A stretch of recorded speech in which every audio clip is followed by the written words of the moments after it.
Alright, my name is Rida Chibet Kering. Welcome on board.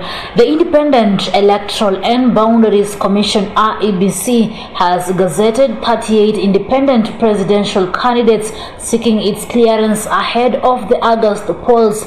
In the Gazette notice released on Wednesday, the Electoral Commission also published symbols that the independent presidential candidates will be using. The candidates have been cleared by the Registrar of Political Parties and Ndiritu to run as independents, but they will need to be cleared by the Wafula Chebukati-led commission through the return of nomination papers. Bushebi Jr. reports. The Independent Electoral and Boundaries Commission has gazetted the names of 38 presidential aspirants who wish to contest the presidency in the August polls as independent candidates. The commission said in the Gazette notice dated May 13th that the candidates have submitted their symbols for ease of identification by voters on polling day. Among the notable candidates on the list is Nixon Kukubo, who will be giving the top seat a second stab after he unsuccessfully vied for the presidency in 2007. Other familiar individuals are Nazlin Omar, Nyaga Jeremiah, Muthiora Kariara and Ruben Kigame. The commission said the candidates are required to present themselves to the respective returning officer on the appointed dates for commission nomination. The candidates must submit the requisite documents on or before Monday, May 23rd, ahead of the clearance process which will take place between May 29th and June 6th. The candidates must submit the following documents: a clearance certificate from the Registrar of Political Parties certifying that the candidate was not a member of any political party 3 months before the elections. They will also be required to submit an electronic version and the duly filled list of at least 2,000 supporters from each of the majority of the counties. They must also have copies of the identity cards of the supporters and a duly filled form of intention to contest. The candidates will also be required to prove that they have established a functioning office in the respective electoral area where they intend to contest.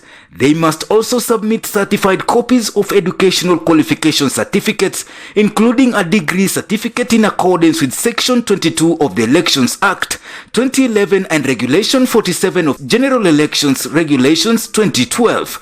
In the National Assembly, the Electoral Agency listed 748 individuals who have expressed interest to square it out with political party aspirants for the 290 elective seats. Another 74 candidates have been listed to vie for the 47 governor slots, while 108 independent candidates have been listed to contest for the 47 Senate slots.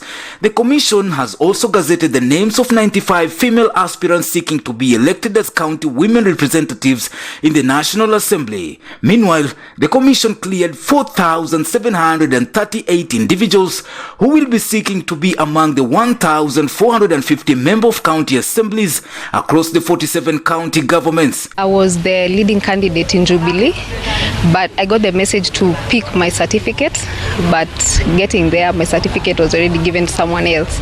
So that's why I'm running independent. You are called na political party, unaenda kuna ile membership fees kwanza mnalipa, then nomination fees mnalipa tena, then ukienda tena wanakuambia hawafanyi primaries na walichukua candidate mwingine, so wanapeana direct nomination and then they don't tell you before uingie kama wanapeana direct nomination. I had thought of parties, but then realized that there was no justice at the parties, because one, it was costly running the parties because of the party nomination fees and all that, the tedious nomination process, and finally there were games being played at the party. I like taking independent view.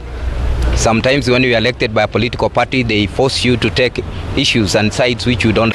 As to whether these people will end up in the ballot paper, now that depends with the Electoral Commission and the fulfillment of the requirement of elections, including the collection of signatures attached with copies of IDs as the requirement of the law. Maisha Prime, Maisha Television, Bushebi Jr.